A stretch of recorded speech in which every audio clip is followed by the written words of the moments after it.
Welcome to Live in CA Funstar channel. இன்னைக்கு June 7 and 8 ஓட current affairs தான் பார்க்க போறோம். Before getting into that, do subscribe our channel in all format. 32 episodes ஓட banking awareness video courses available with free ebook and MCQs. Our app is available in Play Store. 1 year subscription ku make use of the link in the description and in the pinned comment. So the first news is World Food Safety Day. So in the World Food Safety Day June 7 observe பண்ணுறோம்.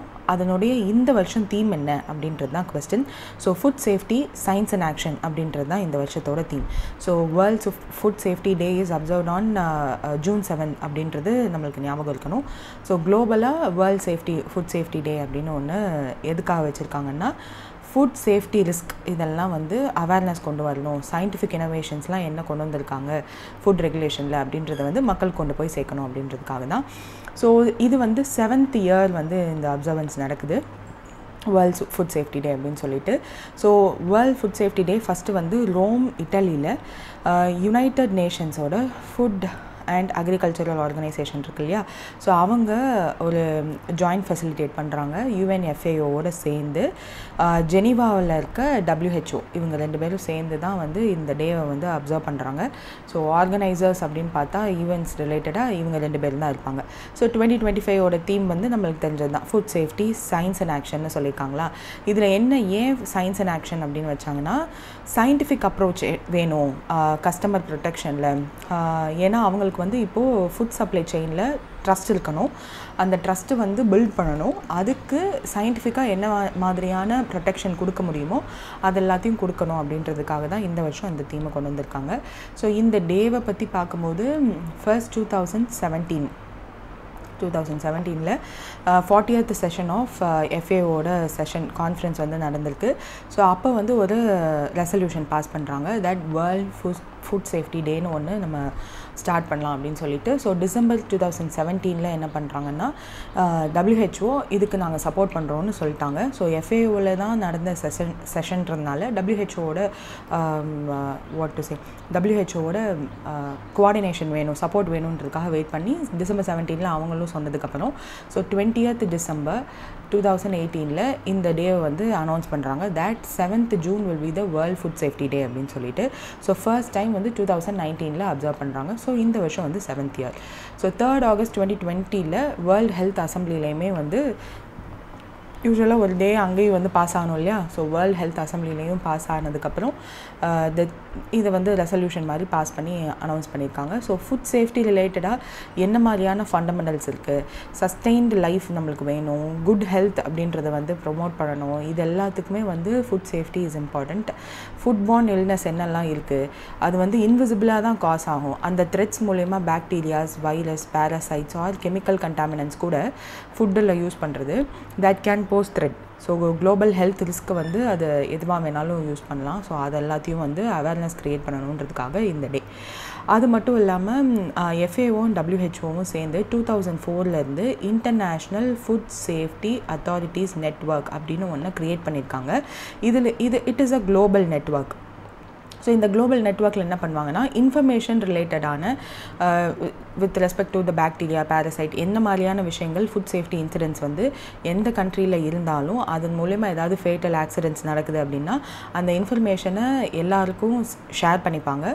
Also what cost that அப்படின்றதையும் வந்து research பண்ணி கண்டுபிடிப்பாங்க. So இந்த இதில் INFO அப்படின்னு இருக்கும், because அது கொஞ்சம் அக்ரானிம் வரணுன்றதுக்காக.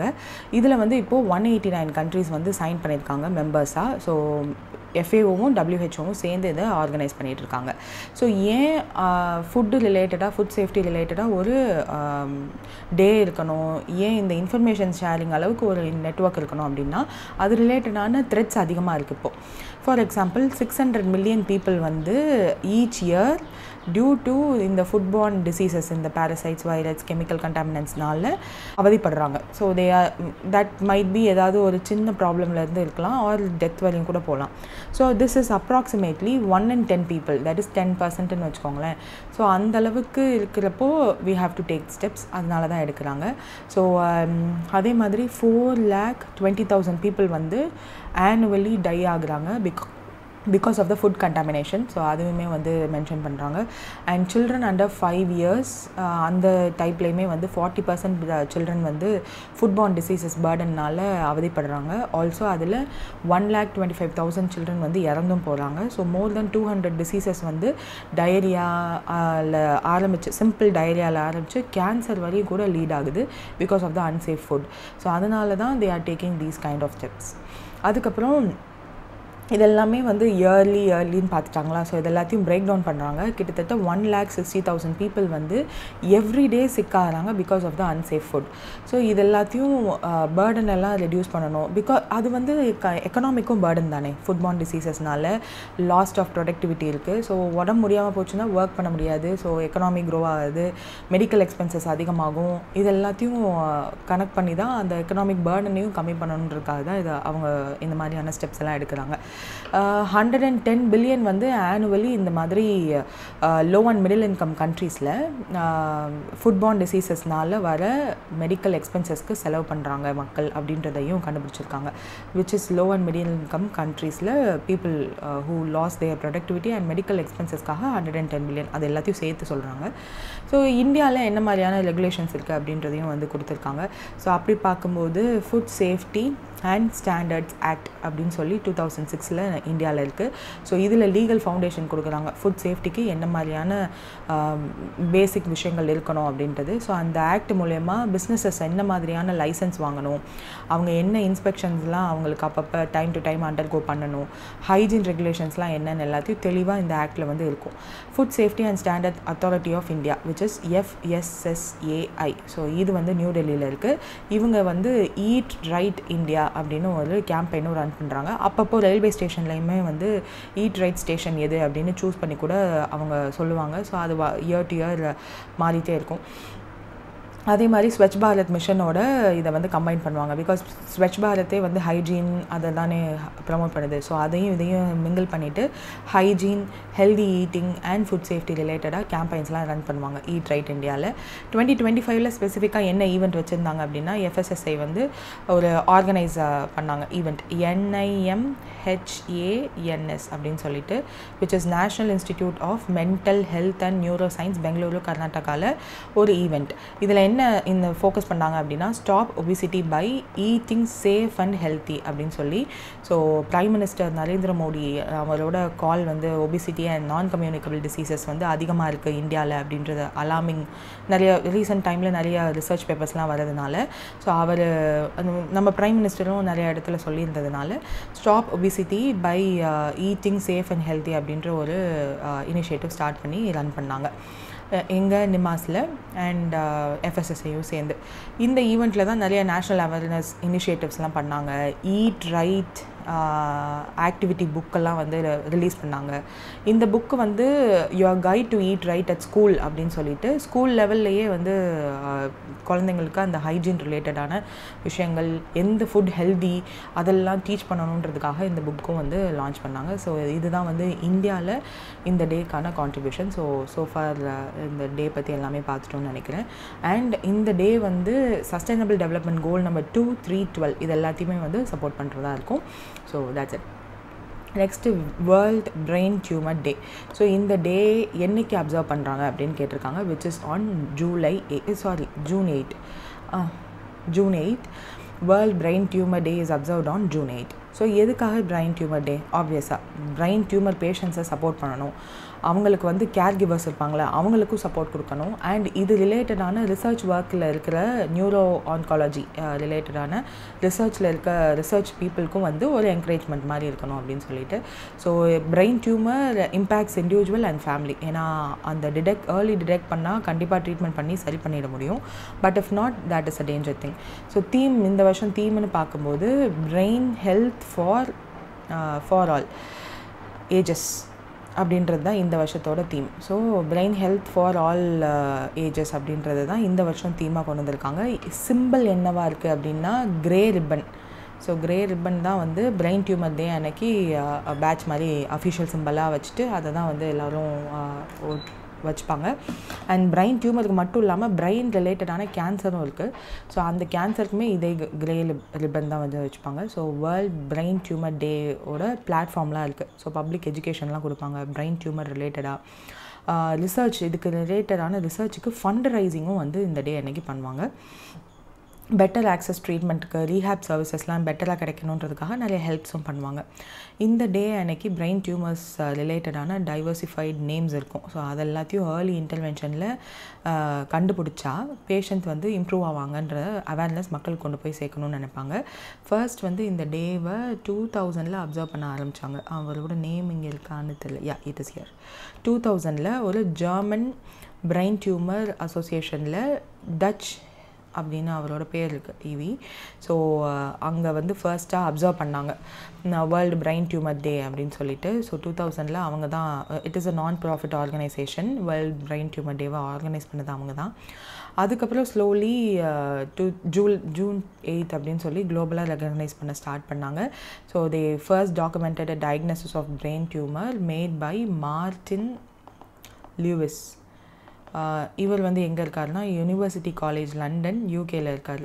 ஸோ இவர் கண்டுபிடிச்சது தான் வந்து 1952 8th ஜூன் அன்னைக்கு தான் பிரெயின் டியூமர்ன்ற ஒரு டிசீஸை டாக்குமெண்ட் பண்ணுறாங்க. அதனால தான் 8th ஜூனை வந்து இவங்க என்ன பண்ணுறாங்கன்னா வேர்ல்ட் பிரெயின் டியூமர் டே அப்படின்னு 2000 ஸ்டார்ட் பண்ணுறாங்க. அதுக்கப்புறம் ஸ்லோலி இட் எமர்ஜ்ட். அந்த வேர்ல்டு ஆர்கனைசேஷன்ஸ் எல்லாம் இதை ஒரு இன்டர்நேஷ்னல் டேவாக கொண்டாடுறாங்க. So what is this not கொண்டாடுறாங்க, அப்சர்வ் பண்ணுறாங்க. ஓகே, பிரெயின் டியூமர்னால் abnormal growth of cells in the brain. அதுதான் யூஸ்வலாக கேன்சருமே அப்நார்மல் க்ரோத் இன் செல்ஸை தான் சொல்லுவோம் இல்லையா. ஸோ பிரெயின்னா brain tumour or brain cancer. Central ஸ்பைனை வந்து இதை அஃபெக்ட் பண்ணும். ஸோ ஏன்னா brain is connected with spine இல்லையா, அதனால ஸோ பிரெயின் ஃபங்க்ஷனை பாதிக்கப்படும். இதில் வந்து 2 டைப் இருக்குது. Primary brain tumours, secondary brain டியூமர்ஸ்னு சொல்லிட்டு. ஸோ இது வந்து பிரெயின்குள்ளேயே இருக்கும். செகண்டரி பிரெயின் டியூமர்ஸ் என்னென்னா கேன்சர் மாதிரி it can spread anywhere in the body. Example breast, லங்க்கு கூட இட் கேன் ஸ்ப்ரெட். ஸோ சிம்டம்ஸாக என்னெல்லாம் இருக்கும் அப்படின்றதெல்லாம் கொடுத்துருப்பாங்க. பட் அதெல்லாம் பார்த்தா நம்மளுக்கே இருக்குன்ற மாதிரி ஒரு ஐடியா வரும். ஸோ ஜென்ரலாக பார்த்தா ஹெட்ஏக், சீஜர்ஸ், மெமரி லாஸ், அந்த மாதிரி challenge in movement or speech, இந்த மாதிரியான விஷயங்கள்லாம் இருக்கும். சைஸ் அண்ட் லொக்கேஷனை பொறுத்து தேட் டிபெண்ட்ஸ். இது மோஸ்ட்லி ஜெனட்டிக் மியூட்டேஷன்ஸ்னால வரும், எக்ஸ்போஷர் டு ரேடியேஷன்னால கூட வரும், ஃபேமிலி ஹிஸ்ட்ரியில் இருந்தாலும் வரும், ப்ரொலாங்ட் எக்ஸ்போஷர் டு இண்டஸ்ட்ரியல் கெமிக்கல்ஸ்னால கூட வரும். So these are the causes. And ட்ரீட்மெண்ட்ஸ்னால் சோஃபா சர்ஜரி இருக்குது, radiotherapy, chemotherapy, targeted therapy and immunotherapy. அதுக்கப்புறம் பிரெயின் டியூமருக்குன்னு அவேர்னஸ் மந்த் ஒன்று இருக்குது. That will be May. So May month தான் வந்து அவேர்னஸ்லாம் ரைஸ் பண்ணுவாங்க பிரெயின் டியூமர்ஸ் ரிலேட்டடாக. ரிசர்ச் ப்ரமோட் பண்ணுறதுக்கு ஃபண்ட் ரைசிங்கும் வந்து பண்ணுவாங்க. International brain tumour awareness week அப்படின்னு ஒன்று வந்து ஆர்கனைஸ் பண்ணுறது London UK based international brain tumour alliance அப்படின்னு ஒருத்தவங்க இருக்காங்க. ஸோ அவங்க வந்து they use to observe this week from 25th of October to 1st November வந்து அப்சர்வ் பண்ணுறாங்க. ஸோ இந்த வருஷமே 2025 இந்த வீக் ஃபுல்லாகவே 18th edition of this international brain tumour awareness week will be தேர்.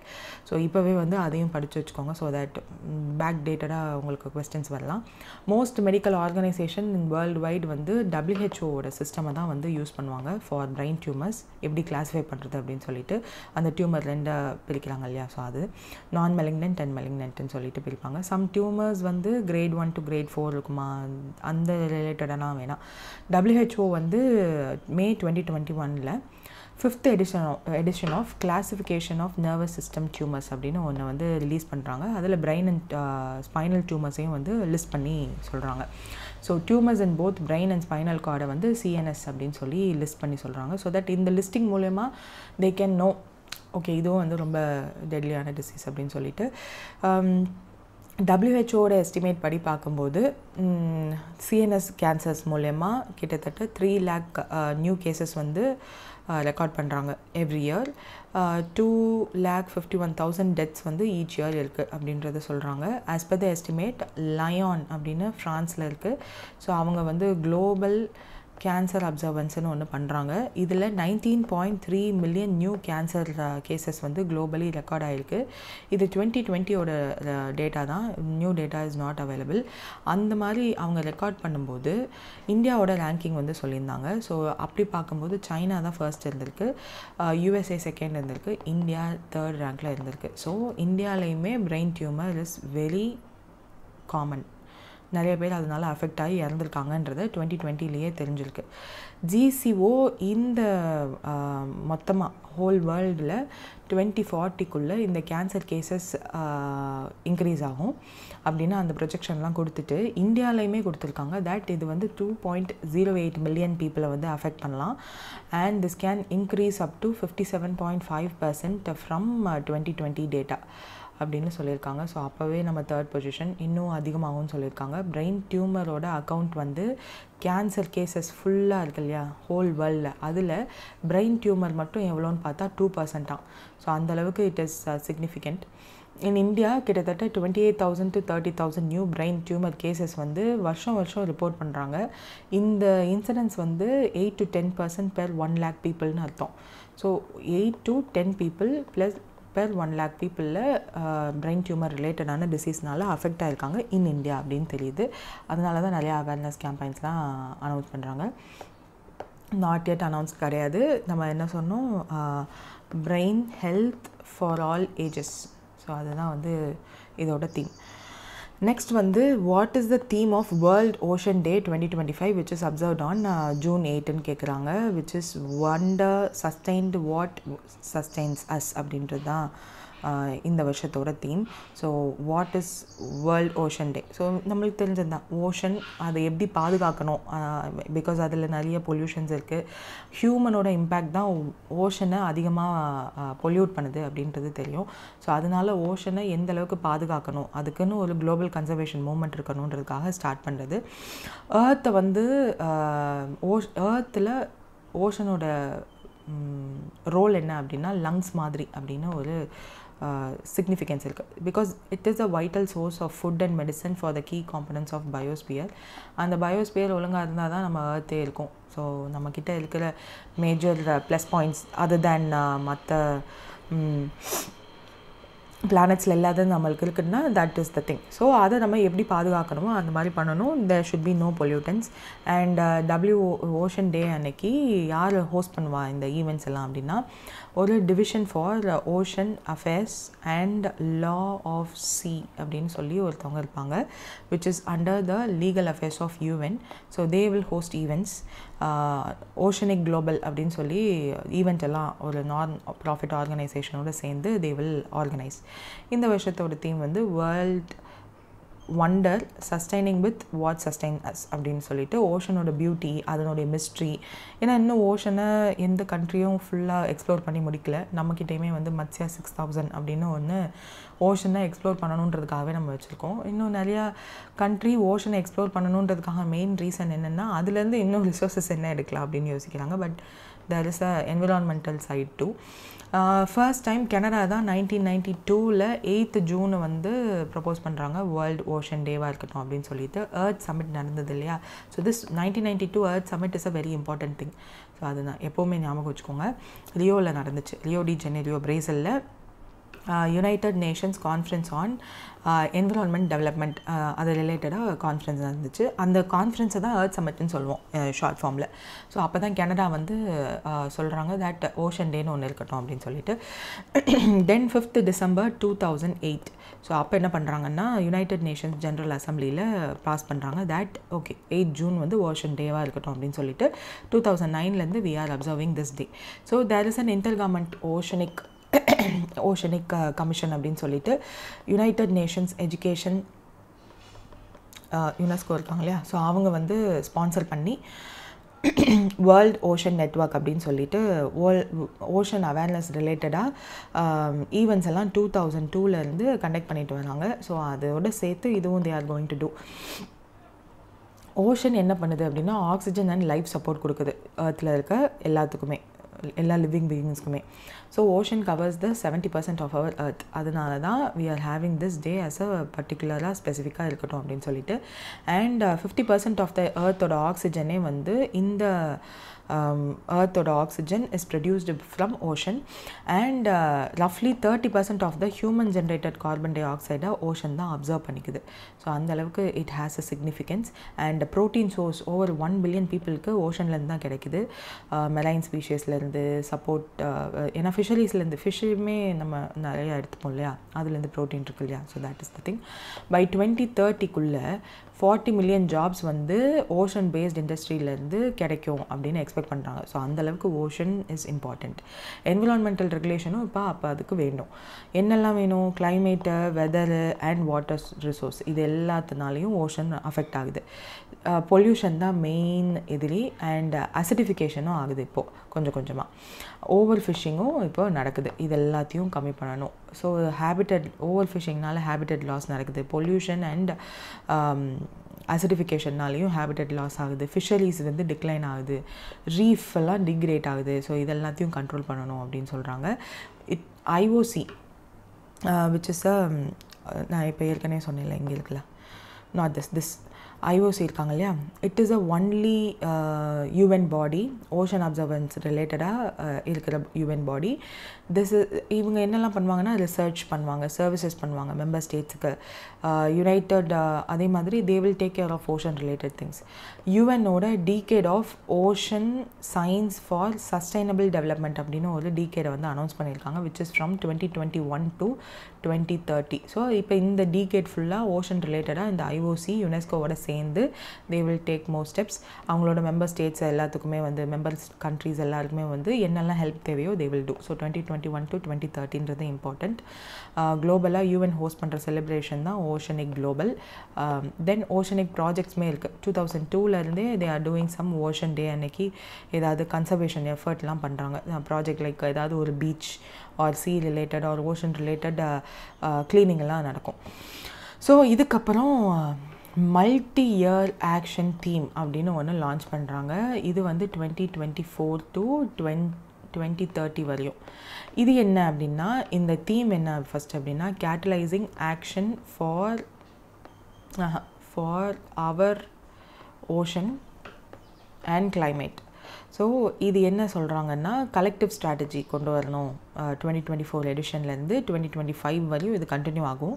இந்த கேட்டலைசிங் action for R ocean and climate அப்படின்றது என்ன சொல்லுது அப்படின்னா, எக்ஸிஸ்டிங் கிளைமேட் சொல்யூஷன் என்ன, எக்ஸிஸ்டிங்காக இருக்கிற ப்ராப்ளத்துக்கு என்ன சொல்யூஷன், க்ளீன் அண்ட் ரெனியூவபிள் எனர்ஜிக்கு ட்ரான்சிஷன் ஆகணும், ஃபாசில் ஃபியூவலை எலிமினேட் பண்ணணும், அந்த ஃபாசில் ஃபியூவலோட எக்ஸ்ட்ராக்ஷனையும் எலிமினேட் பண்ணணும், சிங்கிள் யூஸ் பிளாஸ்டிக்கை எலிமினேட் பண்ணணும். இதெல்லாம் பண்ணணுமா? தென் 30-30 இனிஷியேட்டிவ்னு ஒன்று இருக்குது, விச் இஸ் சஸ்டைனபிள் டெவலப்மெண்ட் கோலுக்கு முன்னாடி ஆரம்பிச்சது. இது என்னென்னா 30% ஆஃப் த குளோபல் ஓஷனை வந்து ப்ரொடெக்ட் பண்ணணும், 30% ஆஃப் த லேண்டையும் ப்ரொடெக்ட் பண்ணணும் பை 2030 அப்படின்றது நம்ம சஸ்டைனபிள் டெவலப்மெண்ட் கோலில் இருக்கிற ஒன்று தான். ஸோ இதையும் வந்து நம்ம பண்ணணும் இன் திஸ் 24 to 30 அப்படின்னு. தென் சயின்ஸ் பேஸ்டு சொல்யூஷன் எல்லா லெவல்லையும் வேணும் அப்படின்னு நினைக்கிறாங்க. ஸோ இது எல்லாத்தையுமே தான் சொல்லியிருப்பாங்க. Then what is this 2030 global ocean goal? இது வந்து 30-30ன்னு சஸ்டைனபிள் டெவலப்மெண்ட்டில் கொடுத்துட்டாங்க. இப்போ இந்த குளோபல் ஓஷன் கோல்னு சொல்லி அதுலேயுமே வந்து 30x30ன்னு இருக்குது ஒரு கோல் மாதிரி. அதில் என்ன சொல்லியிருப்பாங்கன்னா, 30% ஆஃப் த எர்த்தோட land, fresh water, marine ecosystem இது எல்லாத்தையும் 2030 கன்சர்வ் பண்ணணும் அப்படின்னு சொல்லியிருப்பாங்க. ஸோ சேம் அஸ் திஸ் தான். So United Nations COP15 United Nations biodiversity conference. So இது வந்து மாறும் இல்லையா, BDC அந்த மாதிரி வச்சுக்கோங்க. பயோடைவர்சிட்டி கான்ஃபரன்ஸ் அப்போது குளோபல் டார்கெட் வந்து வச்சாங்க. தட் இன்டர்நேஷ்னல் எஃபர்ட் மூலயமா மட்டும்தான் இந்த பயோடைவர்சிட்டி லாஸையும் கிளைமேட் சேஞ்சையும் கன்சர்வ் பண்ண முடியும் அப்படின்னு சொல்லிட்டு. ஆல்சோ UN ஒரு லான்ச்சுமே பண்ணியிருக்காங்க, ஒன் ஓஷன் ஃபைனான்ஸ் அப்படின்ற ஒரு பிளாட்ஃபார்ம். இந்த பிளாட்ஃபார்ம் வந்து ப்ளூ எக்கனாமி ரிலேட்டடாக ஃபினான்ஸ் ஃபோரமாக இருக்கும். மொனாக்கோவில் இருக்குது. UN ஏஜென்சியோட குளோபல் பார்ட்னர்ஸோடலாம் கொலாபரேட் பண்ணி தான் இருக்குது one ocean finance. So platform வேண்டாம், ஒன் ஓஷன் ஃபினான்ஸ். இந்த இதில் என்ன பண்ணுவாங்க அப்படின்னா, அன்யூஸ்டு ஃபண்ட்ஸ் ஓஷன் பேஸ்ட் இண்டஸ்ட்ரீஸில் இருக்கிறது எல்லாத்தையுமே வந்து கிளீனர் இண்டஸ்ட்ரீஸ்க்காகவும் ஓஷன் ஹெல்த்தை ரெக்கவர் பண்ணுறதுக்காகவும் they are going to use. And coastal ஏரியாஸில் ப்ரொடெக்ட் பண்ணுறதுக்கு என்ன மாதிரியான விஷயங்கள் தேவையோ அதுக்குமே தே வில் யூஸ் திஸ். அதுக்கப்புறம் UNEP இருக்கு இல்லையா, அவங்களும் வந்து they are going to take some steps along with UNDP, UNCFD, அந்த மாதிரி நிறையா யுனைடெட் நேஷன்ஸ் ரிலேட்டடாக இருக்கவங்க எல்லாருமே சேர்ந்து they are going to do certain விஷயங்கள் that will lead to government interference இருக்கும், இண்டஸ்ட்ரீஸ் இன்டர்ஃபியரன்ஸ் இருக்கும், ஃபைனான்ஸ் அண்ட் சிவில் சொசைட்டி எல்லோரும் சேர்ந்து தான் இந்த ஃபினான்ஸ்க்கு they are going to help. And eventually they are going to have 2028 UNOC4, which is 4th United Nations Ocean Conference, which will be held in Republic of Korea. So அங்கே certain events எல்லாம் இருக்கும், அதுக்கு எல்லாத்தையும் they are going to use. ஓஷனோட key role in trade, food security, climate, sustainable development goal number 14லலாம் இருக்கும், life below water அப்படின்னு சொல்லிட்டு. ஸோ இது எல்லாத்தையும் பார்க்கும்போது 2015 to 2019 வரையும் பார்த்தா ஓஷன் மட்டுமே 10 பில்லியன் கீ ரோல் ப்ளே பண்ணியிருக்கோம். அண்ட் ஆனுவலி 175 பில்லியன் வந்து அந்த ஓஷன் ரிலேட்டடான விஷயங்களுக்கு தேவைப்படும். ஸோ அவ்வளோ ஃபண்டு வந்து தே have to get. So what 2025 event என்ன பண்ண போகிறாங்கன்னா, நைஸ் அப்படின்னு சொல்லிட்டு ஒரு ஃப்ரான்ஸில் ஒரு இடம் இருக்குது. ஸோ அங்கெல்லாம் வந்து யுனைடெட் நேஷன் ஓஷன் கான்ஃபரன்ஸ் அப்படின்னு சொல்லிட்டு ஒன்று நடக்க போகுது. இது வந்து 3rd கான்ஃபரன்ஸ்ன்றதுனால 3 அப்படின்னு பேர் வைக்க போகிறாங்க. June 9 June 13 வரையும் it is going to happen. Accelerating action and mobilising all actors to conserve and sustainably use the ocean அப்படின்ற தீமில் they are going to have the 3rd edition of this conference. France host பண்ணுறாங்க, Costa Rica will be the co-host, and sustainable goal number 14 related they are going to discuss. நம்ம இந்தியாவில் என்ன பண்ணோம், Jitendra Singh who is the independent charge of or Union Minister of State of Ministry of Earth and Science, he will lead United Nations oda Ocean Conference 2025 oda he will lead. So India Norway oda side event la நடந்துச்சு. Norway ஓட research வெசல்லாம் வந்து Monaco ஹார்பரில் showcase பண்ணோம். இந்தியாவோட நார்வேயோட கொலாபரேஷன்லாம் இருந்தது. So marine spatial பிளானிங்லாம் வந்து announce பண்ணாங்க. And his Royal highness அதாவது ஹக்கூன் of Norway Prince அவங்க பேர். ஸோ அதுக்கு அவங்க ரிலேட்டடான ஈவெண்ட்ஸ்லாம் நடந்துச்சு. ஆல்சோ பைலேட்ரல் ஈவெண்ட்டுமே இந்த கான்ஃபரன்ஸ் அப்போது ஜிதேந்திர சிங் வந்து France, Germany, Vietnam, Indonesia, Chile மாதிரியான கண்ட்ரியில் இருந்து வந்த மினிஸ்டர்ஸ் கூடயும் ஹி ஹேட் டாக்ஸ். ஸோ அவ்வளோதான், that's it with this. Next வந்து ICC player of the month May மந்த்துக்கு அனௌன்ஸ் பண்ணிட்டாங்க. மென் அண்ட் விமென் 2 பேர் சைட்லேருந்தும் அனௌன்ஸ் பண்ணியிருக்காங்க. So Mohammad Waseem and Chloe கைன் ஃப்ரம் அவங்கவுங்க இதுலேருந்து அனௌன்ஸ் பண்ணியிருக்காங்க. ஐசிசி முகமது வாசிம் ஃப்ரம் UAEலேருந்து அனௌன்ஸ் பண்ணியிருக்காங்க மே மந்தோட player of the month, men's player of the month. Women வந்து சோலே ட்ரைசன் சவுத் ஆஃப்ரிக்காலேருந்து பிளேயர் ஆஃப் த மந்த்தாக ஃபார் மே மந்த்துக்கு அனௌன்ஸ் பண்ணியிருக்காங்க. ஆப்வியஸாக அவங்களோட பர்ஃபார்மன்ஸ் பேஸ்டு தான் இருக்கும். ஸோ ஜஸ்ட் நேம் மட்டும் ஞாபகம் வச்சுக்கோங்க. தென் நார்வே செஸ் 2025 டோர்னமெண்ட் வந்து ஸ்டாவேகரில் நடந்தது. இதில் யார் வின் பண்ணா அப்படின்னு கேட்டிருக்காங்க. ஸோ மேக்னஸ் கார்ல்சன் தான் வின் பண்ணார். So he was the winner of this 13th edition. இது வந்து நார்வேயில் செஸ் நடக்கிறது 13th edition of Norway chess 2025 நடந்தது. It is a international chess tournament. Stavanger நார்வேயில் நடந்திருக்கு. 26 மேலேருந்து இந்த ஈவெண்ட் நடந்திருக்கு. ஓப்பன் செக்ஷனில் it is the second Norway நடந்தது. Open chess in the sense women men 2 பேரும் பார்ட்டிசிபேட் பண்ணலாம். தென் நார்வேலேயே நார்வே செஸ் வந்து சோஃபார் விமென்ஸ் டோர்னமெண்ட்டுன்னு தனியாக இருந்ததில்லை. So this is the second year they are having women's தனியாக டோர்னமெண்ட். அப்படி பார்க்கும்போது 5 times வேர்ல்டு செஸ் சாம்பியனான மேக்னஸ் கார்ல்சன் தான் இந்த 7th டைம் நார்வே செஸ் டைட்டிலையுமே ஓப்பன் செக்ஷனில் வின் பண்ணது. ரியானோ Caruana from US, he finished second, and Gukesh வந்து 3rd. So this is the thing, 3 places, top 3 places in open ஆக்சஸில். விமென்ஸ் டைட்டில்னு பார்க்கும்போது தனியாக ஆனா மசூச்சுக் அப்படின்னு சொல்லிட்டு யுக்ரைனில் இருந்து she is a two time world blitz chess championship win பண்ணவங்க. So she was the women's title winner. So அவங்களுக்குமே இது வந்து second time Norway chess world women's tournament finish பண்ணுறது, டைட்டில் வின் பண்ணுறது செகண்ட் டைம். லீங் சிங்ஜே அப்படின்னு சொல்லி China அவங்க தான் வந்து செகண்ட் பிளேஸ் வந்து Lei Tingjie from China. Koneru Humpy அவங்க தான் தேர்ட் ப்ரைஸ் வின் பண்ணியிருக்காங்க. Koneru Humpy you know 2 time world rapid chess championship அவங்க தான் வின் பண்ணாங்க. So this is the title இது. And Carlsen yeah that's it. 2013 Carlsen வந்து first time world chess championship win பண்ணார் against Viswanath Anand. And அதை தான் வந்து இந்த வருஷம் டிஃபீட் பண்ணாங்க. 2024 ஈவெண்ட்டில் he was the winner. And இதுக்கப்புறம் what is this Magnus Carlsen வந்து எத்தனை டைம் வின் பண்ணியிருக்காங்க வேர்ல்ட் சாம்பியன்ஷிப் அப்படின்னா 14, 16, 13 ஆட் பண்ணிப்போம். 13, 14, 16, 18, 21 இது எல்லா வருஷமும் வின் பண்ணாங்க. Totally 5 classical world championship title இருக்குது.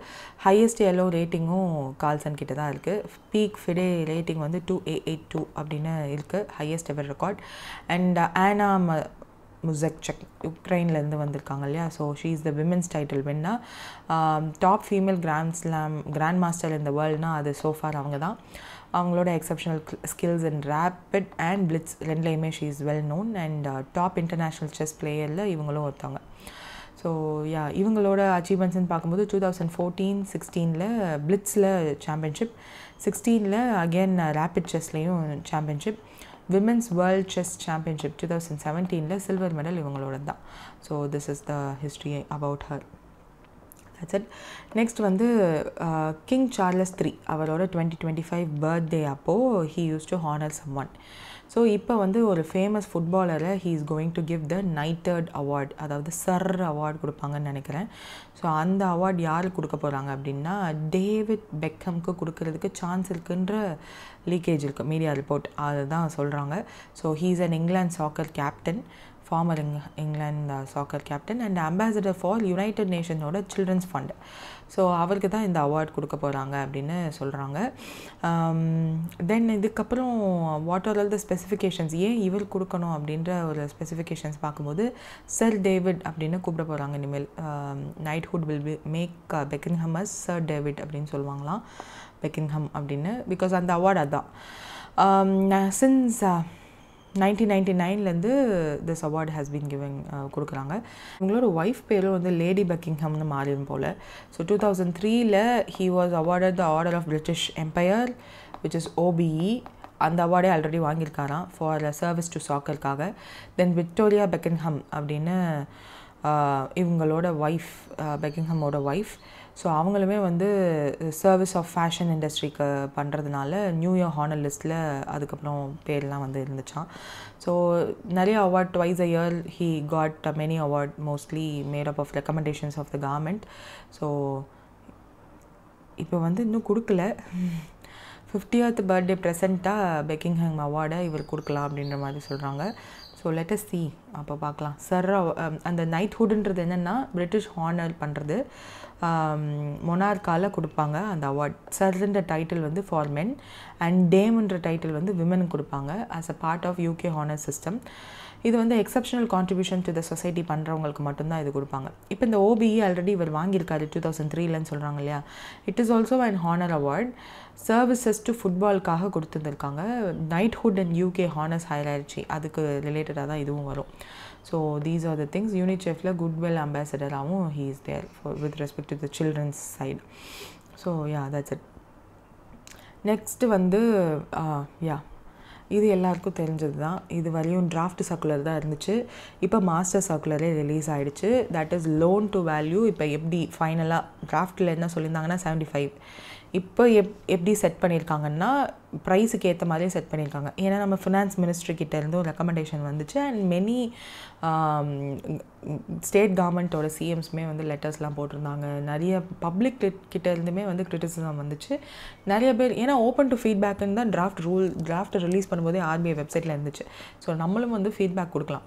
ஸோ அப்படி கொடுத்தது அது எல்லாத்தையும் அனலைஸ் பண்ணி ஃபைனலி இப்போ மாஸ்டர் டிரெக்ஷனே ரிலீஸ் ஆகிடுச்சு ஃபார் த கோல்ட் லோன் ரிலேட்டடானது. இதுக்கு இப்போ 2.5 லேக்குள்ளே இருக்கிறதுக்கு ஏப்ரல் 1 2026 தான் இந்த மாஸ்டர் டிரெக்ஷன் எஃபெக்டிவாக இருக்குன்னு சொல்லிட்டாங்க. லோன் டு வேல்யூ என்னன்னு ஃபிக்ஸ் பண்ணியிருக்காங்கன்னு கேட்டிருக்காங்க, which is 85%. ஸோ இதுதான் அந்த மாஸ்டர் டிரெக்ஷன். யூஸ்வலாக இந்த மாதிரி மாஸ்டர் சர்க்குலர் மாஸ்டர் டிரெக்ஷன்லாம் வந்துச்சுன்னா ஜஸ்ட் ஒரு தடவை கிளிம்ஸ் பார்த்துக்கோங்க, பிகாஸ் அதுலேருந்து கண்டிப்பாக கொஸ்டின்ஸ் வர்றதுக்கு வாய்ப்பு இருக்குது. Reserve Bank of India lending against gold and silver collateral direction 2025 இது வந்து June 6 அனௌன்ஸ் பண்ணுறாங்க. ஸோ இது மட்டும் நம்ம ஞாபகம் வச்சுப்போம். ஸோ இப்போது ரெகுலேட்டட் என்டிட்டிஸ் எல்லாத்துக்குமே வந்து இந்த ரூல்ஸ் பொருந்தோம் அப்படின்னு சொல்லிட்டாங்க. கொலாட்ரலாக கோல்டு ஜுவல்லரியாக இருந்தாலும் சரி, ஆர்னமெண்ட்ஸாக இருந்தாலும் சரி, காயின்ஸும் கொடுக்கலாம். For meeting the short term financial need of the borrowers they can permitted to lend against. So regulated entities இனிமேல் வந்து gold jewellery, gold ornaments and coins இதுக்கு அகேன்ஸ்டாக they can give loan. எந்த ரெகுலேட்டட் என்டிட்டிஸ் ஆர்பிஐ கீழே எதெல்லாம் regulate பண்ணுவாங்க? யூஸ்வலாக banks, NBFCs எல்லாமே தான். ஸோ இப்போது முத்தூட் ஃபினான்ஸ் மாதிரி கோல்டு லோனுக்கே இருக்கிறவங்களுக்கும் இந்த ரூல்ஸ் எல்லாம் பொருந்தும். அண்ட் பேங்க்ஸுக்கும் ஆஃப்கோர்ஸ் இது பொருந்தும். There is a prudential and contact related regulations too for such loans, அதுவுமே வந்து இஷ்யூ பண்ணியிருக்காங்க. இதில் இன்னும் different points and time to time different regulated என்டிட்டிஸ்க்கும் இஷ்யூ பண்ணியிருக்கதா சொல்லியிருக்காங்க. அண்ட் கோட் ரெகுலேஷன்ஸ் அதெல்லாம் இருக்கும். இதெல்லாம் வந்து direction on lending against gold and silver collateral applicable to all regulated entities னு இந்த லைன்லேயே முடிச்சிட்டாங்க. ஸோ இவங்க சொல்கிறது எல்லாமே will be there and put in place a harmony regulation framework for such applicable across various regulated இது அவங்க வந்து எல்லாத்தையுமே வந்து ரிவைஸ் பண்ணியிருக்காங்க. அதுதான் இங்கே எல்லாமே சொல்லியிருப்பாங்க. அண்ட் இது பண்ணுறதுக்கு ஆர்பிஐக்கு ரைட்ஸ் இருக்கான்னு கேட்டால் எஸ். ஸோ அந்த ரைட்ஸ் இதுக்கெல்லாம் அக்கார்டிங் டு என்ன ஆக்ட் என்ன செக்ஷன் அது எல்லாத்தையுமே வந்து கொடுத்துருக்காங்க. பேங்க்ஸுக்கு பண்ணுறதுக்கு பிஆர்ஏ இருக்குது, பேங்கிங் ரெகுலேஷன், அண்ட் ஆர்பிஐ கிட்டேயுமே அந்த ஒரு ரெகுலேஷன் இருக்குது. ஒருவேளை நேஷ்னல் ஹவுசிங் பேங்காக இருந்தால் அவங்கக்கிட்டையும் there is a regulation and RBI is having right to do that. So இப்போது இந்த rule will be applicable from April 1, 2026. ஏன்னா நம்ம ஃபினான்ஸ் மினிஸ்ட்ரி அட்லீஸ்ட் ஜான்வரியிலேருந்து அது கொடுங்க அப்படின்னு சொன்னாங்க. சரி, எதுக்கு நெக்ஸ்ட் ஃபினான்ஷியல் இயர்லேருந்தே ஆரம்பிங்க அப்படின்னு சொல்லிட்டாங்க. So loan sanction prior to the date of adoption of this direction by the regulated entity shall continue to be governed by the extant guidelines applicable before the issuance of this direction அப்படின்னு சொல்லிட்டாங்க. So நீங்கள் எல்லாரும் பயப்பட தேவையில்லை. இதுக்கு முன்னாடி April 1, 2026க்கு முன்னாடி ஒரு வேளை நீங்கள் கோல்டு லோன் வச்சிங்க பேங்க்ஸில் அப்படின்னா இப்போ என்ன ரூல்ஸ் இருக்கோ அதுதான். they can have that rule. April 1 and 1க்கு அப்புறம் வைக்கிறதுக்கு மட்டும்தான் இந்த ரூல் பொருந்தும்னு சொல்லிட்டாங்க. What is the scope? இந்த டிரெக்ஷன் வந்து ஸ்பெசிஃபைடு அதர்வைஸ் ஸ்பெசிஃபை இல்லைன்னா to all loans offered to the regulated entity எல்லாத்துக்குமே பொருந்தும். purpose of the income or income generation இது எல்லாத்தையுமே வந்து eligible gold or silver collateral is acceptedனு சொல்லிட்டாங்க. ஃபஸ்ட்டு கமர்ஷியல் பேங்க்ஸ், நம்மளுக்கே தெரியும் கமர்ஷியல் பேங்க்ஸ் லிஸ்ட்டில் வந்து ஷெட்யூல்டு கமர்ஷியல் பேங்க்ஸ்ன்னு சொல்லுவோம். ஸ்மால் ஃபைனான்ஸ் பேங்க் வரும், லோக்கல் ஏரியா பேங்க்ஸ் வரும், ஆர்ஆர்பிஸ் வரும். பேமெண்ட்ஸ் பேங்க்குக்கு எக்ஸ்க்ளூட் பண்ணுறோன்னு சொல்கிறாங்கன்னா ஏன்னா அது இல்லவே இல்லை, they are not deemed to do so. So அப்படி இருக்கும்போது அவங்கள லிஸ்ட்லேருந்தே தூக்கி தானே ஆகணும். ஸோ அதனால் எக்ஸப்ட் பேமெண்ட்ஸ் பேங்க்குன்னு சொல்லிட்டாங்க. Primary urban or primary cooperative or urban cooperative UCBs அவங்களும் இருக்காங்க, ரூரல் கோஆப்ரேட்டிவ்ஸும் இருக்காங்க, ஸ்டேட் கோஆப்ரேட்டிவ்ஸும் இருக்காங்க, சென்ட்ரல் கோஆப்ரேட்டிவ் பேங்க்ஸும் இருக்காங்க, ஆல் என்பிஎஃப்சிஸ்ன்னு சொல்லிட்டாங்க. அதில் ஹவுசிங் ஃபினான்ஸ் கம்பெனிஸும் இன்க்ளூட் ஆகும்னு சொல்லிட்டாங்க. ஸோ இதில் வந்து புல்லட் ரீபேமெண்ட்னா என்ன, கொலாட்ரல் செக்யூரிட்டினா என்ன, கொலாட்ரல்னா என்னன்ற டெஃபினிஷன்லாம் இருக்கும். சும்மா ரீட் பண்ணி வச்சுக்கோங்க உங்களுக்கு தெரியல அப்படின்னா. பட் ஜென்ரலாக புல்லட் ரீபேமெண்ட்னா என்னன்னா வேர் போத் பிரின்சிபல் அண்ட் இன்ட்ரெஸ்ட். யூஸ்வலாக நகை வந்து அப்படி தானே பண்ணுவோம். ஃபஸ்ட்டு நகை அடை வச்சுட்டு ஒரு அமௌண்ட் வந்து பேங்க்லேருந்து நம்ம வாங்கிடுவோம். 1 இயர் ஆர் ஸோ கழித்து நம்ம போய் full amount principal plus interest ரெண்டையும் கொடுத்தோன்னா தான் நகையை திரும்ப அவங்க நம்மள்கிட்ட கொடுப்பாங்க. So that is called bullet repayment. யூஸ்வலாக நம்ம இப்போது வேறு ஏதாவது லோன் வாங்கினோம் அப்படின்னா we will pay the interest or principal. அது ரெண்டில் எது வேணாலும் அவங்க வந்து ரெடியூஸ் பண்ணிக்கலாம். பட் நம்ம ஒரு அமௌண்ட் குறிப்பிட்ட அமௌண்ட் பே பண்ணுவோம், அதுலேருந்து ரெடியூஸ் ஆகிட்டே இருக்கும். மந்த்லி நம்ம கட்டுவோம். அந்த மாதிரியான இது கிடையாது. புல்லட் ரீபேமெண்ட்னால் ஃபைனலாக இயர் ஆர் ஸோ கழித்து அவங்க சொல்கிற அந்த ஒரு டேட்டுக்கு அப்புறம் மெச்சூரிட்டி ஆஃப் த லோனுக்கு அப்புறம் நம்ம போய் இன்ட்ரெஸ்ட் ப்ளஸ் பிரின்சிபல் ரெண்டையும் கட்டுறது தான் புல்லட் ரீபேமெண்ட். அதுதான் யூஸ்வலாக கோல்டு லோனில் பண்ணுவோம். And second important word is loan to value. அதாவது நான் 1 லட்சம் மதிப்புள்ள நகை கொண்டு போய் கொடுக்குறேன் அப்படின்னா அதில் எத்தனை பர்சன்டேஜ் மட்டும்தான் எனக்கு காசாக கிடைக்கும் அப்படின்றது தான் வந்து லோன் டு வேல்யூ ரேஷியோ. இதுதான் வந்து கொஞ்சம் கிரிட்டிசைஸ் பண்ணப்பட்டுச்சு. 75 is too low அப்படின்னு சொல்லிட்டு. தென் ஜுவல்லரிலாம் என்ன, லெண்டர்னால் என்ன, ஆர்னமெண்ட்னா என்ன, அந்த மாதிரிலாம் இருக்குது. So that is something different. ஒரு தடவை if you want you can read.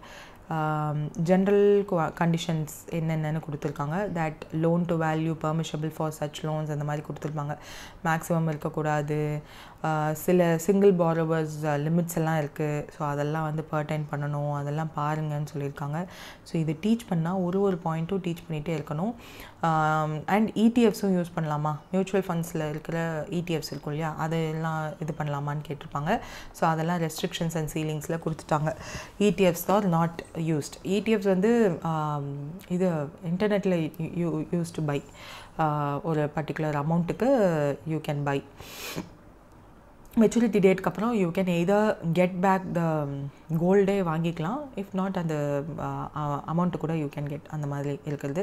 So அதே மாதிரி there is sanctions of loans against eligible collateral to the same borrower இருக்கக்கூடாது. மல்டிபிள் ஃப்ரீக்வெண்ட் இது பண்ணக்கூடாதுன்னு டிராஃப்டில் சொன்ன மாதிரி தான் இங்கேயும் சொல்லியிருக்காங்க. அண்ட் அந்த கோல்டு ரிலேட்டடாகவுமே சில டிரான்சாக்ஷன்ஸ்லாம் மானிட்டர் பண்ணுவோன்னு சொல்லியிருக்காங்க. Under the anti money laundering framework மூலயமா lender shall not avail loans by repledging the gold or silver pledged in its borrower by its borrower. So இது என்னென்னா, ஒரு முத்தூட் ஃபினான்ஸ் இருக்குன்னு வச்சுக்கோங்களேன், அவங்கக்கிட்ட நீங்கள் போய் லோன் வச்சுட்டிங்க உங்கள் நகையை வச்சு. அந்த நகையை முத்தூட் ஃபினான்ஸ் கொண்டு போய் வேறு ஏதாவது ஒரு என்பிஎஃப்சிஸ் கிட்ட ரீப்ளெஜ் பண்ணி எதுவும் பண்ணக்கூடாது. அந்த ரூல் கொடுத்துருக்காங்க. Extend loans to other lenders. So அதே லோனாக கொடுக்கக்கூடாது. Entities or individuals by accepting the gold or silver. So அதுவும் பண்ணக்கூடாது. Collateral pledge to such lenders entities or individuals by their borrowers as a collateral பண்ணக்கூடாது அப்படின்னு தெளிவாக சொல்லியிருக்காங்க. And tenure of consumption loans in nature of the bullet repayment loan வந்து maximum 12 months தான். which can be maybe renewed in terms of paragraph 11ல சொல்லியிருப்பாங்களாம். So இது என்னென்னா புல்லட் ரீபேமெண்ட். அதாவது இப்போ யூஸ்வலாக நீங்கள் நகை அடகு வச்சுருந்தீங்கன்னா யூ மைட் நோ மேக்ஸிமமே 1 வருஷம் தான். ஏன்னா புல்லட் ரீபேமெண்ட் படி பண்ணும்போது, ஏன்னா you are not paying interest either the principal not the interest. 12 months கழித்து தான் நீங்கள் வந்து பிரின்சிபல் இன்ட்ரெஸ்ட் ரெண்டையும் கொடுக்க போகிறீங்க. அது வரையும் the bank has to take care of your gold loan. கண்டிப்பாக அவங்களுக்கு லாக்கர் சார்ஜஸ் அந்த மாதிரி நிறைய இதெல்லாம் இருக்கும். புல்லட் ரீபேமெண்ட்னா அப்போ 1 வருஷத்துக்கு உங்களை நேரில் அவங்க பார்க்க போகிறதும் கிடையாது. அப்படின்றப்போ தே ஆர் லிமிட்டிங், ரிஸ்க்கை வந்து கம்மி பண்ணுறாங்க. ஸோ 12 months தான் மேக்ஸிமம் தாங்க முடியும் அப்படின்னு சொல்லியிருக்காங்க. Loan against ornaments and coins shall be subject to the following. So ornaments and காயின்ஸில் என்ன சொல்லியிருக்காங்கன்னா, aggregate weight of the ornaments pledged for all loans to the borrower shall not exceed 1 gram of gold ornament and 10 kilogram of silver ornament. So ஆர்னமெண்ட்டாக வச்சிங்க அப்படின்னா 1 கிலோக்கு மேலே நீங்கள் நகை அடகு வைக்க முடியாது. ஒருவேளை சில்வராக இருந்துச்சுன்னா 10 கிலோக்கு மேலே வைக்க முடியாது. The aggregate weight of the coins, ஒருவேளை காயின் நீங்கள் பிளெட்ஜ் பண்ணணும்னு நினச்சிங்க அப்படின்னா, for all loans to the borrowers shall not exceed 50 gram. 50 gramக்கு மேலே யூ கான்ட் பிளெட்ஜ் பண்ண முடியாது கோல்டு காயின்ஸை. ஒருவேளை சில்வர் காயின்ஸாக இருந்துச்சுன்னா 500 grams. ஸோ இது வந்து இம்பார்ட்டன்ட் பாயிண்ட்ஸ். இதுக்கு முன்னாடி gold coins and silver coins வந்து அவ்வளோவா அக்செப்ட் பண்ணுறதில்லை. இப்போ ரெகுலேஷனாக வந்ததுக்கப்புறம் கண்டிப்பாக they will acceptன்னு நினைக்கிறேன். பிகாஸ் நிறைய பீப்புள் இப்போலாம் they have the habit of having gold coins and silver coins. நிறைய யூடியூப் பார்த்து வாங்க ஆரம்பிச்சிட்டாங்க.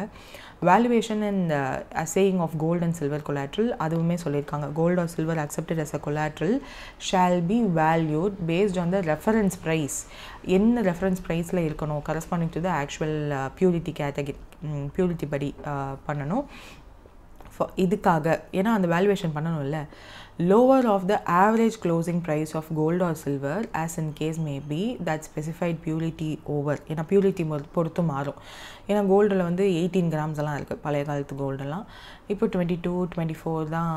22 இஸ் மேக்ஸிமம், 24 இப்போ கோல்டு காயின் சொல்லலாம். So that is the difference. So preceding 30 நாளைக்கு முன்னாடி என்ன மாதிரியான ரேட் இருக்கோ கோல்டு அண்ட் சில்வர் இதில் லோவர் ஆவரேஜை எடுத்துகிட்டு அதுலேருந்து you can have. If not closing price எடுக்கிறீங்க அப்படின்னா for gold and silver as in case that specified பியூரிட்டியில் ப்ரெசிடிங் டேவோடது either Indian bullion and jewellery association லிமிட்டடால் ரிலீஸ் பண்ணுற ப்ரைஸ் எடுத்துக்கலாம். ஆர் கமாடிட்டி எக்ஸ்சேஞ்சில் செபி கீழே இருக்கிற கமாடிட்டி எக்ஸ்சேஞ்சில் என்ன ப்ரைஸ் போயிட்டுருக்கு அப்படின்றத பார்த்து அதுலேருந்து ஒரு ஆவரேஜ் ப்ரைஸை செட் பண்ணிக்கலாம். ஸோ இந்த ப்ரைஸ் செட்டிங் வந்து the regulated entity has to take care. அவங்க வந்து they have the flexibility. So அவங்க வந்து பார்த்துக்கலாம். ஸோ அதை பொறுத்து தான் இப்போ கேம் சேஞ்சராக இருக்கும். இப்போ பப்ளிக் செக்டர் பேங்க்ஸ்லாம் வந்து they will have a safer side. So ஏதாவது IBJLA போகலாம். ஸோ அந்த மாதிரி எடுத்துக்கலாம். இப்போ முத்தூட் ஃபினான்ஸ் மாதிரியான NBFCs என்ன பண்ணுவாங்கன்னா they will try to attract more people. So அப்போ இதில் இருக்கிறதுலே எது வந்து ஓரளவுக்கு கம்மியாக காட்டுது ஆர் கூட காட்டுதுன்றதை பார்த்துட்டு they will take care of that. So that is the option given to every regulated entities. So அதை சூஸ் பண்ணுறதை பொறுத்து ஒரு இடத்துலையும் மாறும். If price information for the specific purity is not directly available, the lender shall use the published price available for the nearest available purity and proportionality adjust the weight of the collateral based on the actual purity to arrive the valuation. So ஏதாவது problem இருந்தாலும் adjust பண்ணி அந்த purity ரிலேட்டடாக you can have the proportional adjustment அப்படின்னு சொல்லியிருக்காங்க with respect to the weight. For the purpose of valuation, only intrinsic value of the gold or silver contained in the eligible collateral shall be reckoned and no other cost elements such as precious stones, gems. அதெல்லாம் யூஸ்வலாக நீங்கள் gold loan போயிருந்தீங்கன்னா உங்களுக்கு கண்டிப்பாக இந்த points எல்லாம் தெரிஞ்சிருக்கும். இந்த கல் வச்ச ஐட்டம் எல்லாம் ஜெம்ஸ் எல்லாம் வந்து they won't mind. ஸோ அதெல்லாம் கழிச்சிட்டு தான் கோல்டு ஆர் சில்வருக்கான ரேட்டு மட்டும்தான் they will take. ஸோ அதை இங்கே சொல்லியிருக்காங்க. அதுக்கப்புறம் லோன் டு வேல்யூ லிஸ்ட் பண்ணியிருக்காங்க. ஒருவேளை உங்களுக்கு 2 லட்சத்துக்கு கம்மியாக தேவைப்பட்டது அப்படின்ற போது 85% வந்து நீங்கள் கொடுக்குற நகைக்கு வந்து they will take. இப்போது அந்த லோன் அந்த ஆர்னமெண்ட்டோட ஒரிஜினல் ப்ரைஸ் என்னவோ அதுலேருந்து 85% உங்களுக்கு கொடுப்பாங்க. ஸோ 2 லட்சத்துக்கும் கீழே எடுத்திங்கன்னா ஸோ 2 லட்சத்துக்கு இதுதான் வந்து லூப் ஹோல். ஒரு ஃபினான்ஷியல் என்டிட்டியில் போயிட்டு 2 லட்சத்துக்கு கீழே லோன் எடுத்துக்கலாம். அப்புறம் மல்டிபிள் ஃபினான்ஷியல் என்டிட்டிஸில் போயிட்டு 2 லட்சத்துக்கும் கீழே கம்மியாக லோன்ஸ் ஆர்னமெண்ட்ஸை கொடுத்துட்டு they will take loan. So இந்த இது நடக்கிறதுக்கு சான்ஸ் இருக்குது அப்படின்றத வந்து டிராஃப்ட் ரூல்ஸ் வந்ததுலேருந்தே சொல்லிட்டு இருக்காங்க. பட் தென் 2 லட்சத்துலேருந்து 5 லட்சத்துக்குள்ளே எடுக்கணும் அப்படின்னா 80% தான் வந்து லோன் டு வேல்யூ. அதுக்கு மேலே ஆர்னமெண்ட்ஸ் நீங்கள் எவ்வளோ கொடுக்குறீங்களோ அதில் 80% தான் அமௌண்ட் கொடுப்பாங்க. தென் மோர் தென் 5 lakhs தான் 75%. ஸோ இந்த மாதிரி பிரிச்சுட்டாங்க. ஸோ இதுதான் வந்து நம்ம கவர்மெண்ட் நம்ம சிஎம்ஏ வந்து எம்ஃபசைஸ் பண்ணாங்க that there is a data that 70% of the gold loan வாங்குறவங்க எல்லாருமே வந்து 3 lakhsக்கு கீழே தான் வாங்குறாங்க. So that means they are middle income people. ஆத்திரவசத்துக்கு போய் வாங்குறவங்க அவங்கக்கிட்ட போயிட்டு நீங்கள் வந்து பில்லு கேட்குறது 75% தான் கொடுப்பேன்னு சொல்கிறதெல்லாம் நாட் ஸோ குட்னு சொன்னாங்க. அதனால அவங்க வந்து கேட்டகரைஸ் பண்ணிட்டாங்க. ஸோ 2 lakh ஓகே 85% மேக்ஸிமம் உங்ககிட்ட இருக்கிற கொஞ்சம் நகையை கொடுத்து அதிக அமௌண்ட் வாங்கிக்கோங்க. நீங்கள் அதிகமாக அமௌண்ட் வாங்குறீங்களா ஸோ நீங்கள் நிறைய நகை கொடுத்து நிறையா வாங்கணும், கம்மி காசு தான் கொடுப்போம், அந்த மாதிரி மாற்றிட்டாங்க. So this is the thing. Then LTV ratio shall be maintained on an ongoing basis throughout the tenure of the loan. So first நீங்கள் போய் லோன் வாங்கும்போது 85% அப்படின்னு சொல்லிட்டு போக போக போக ஒருவேளை நகை விலை கூடினாலோ குறைஞ்சாலோ இல்லை நான் 75% வச்சுக்கிறேன் அப்படின்னு சொல்லக்கூடாது.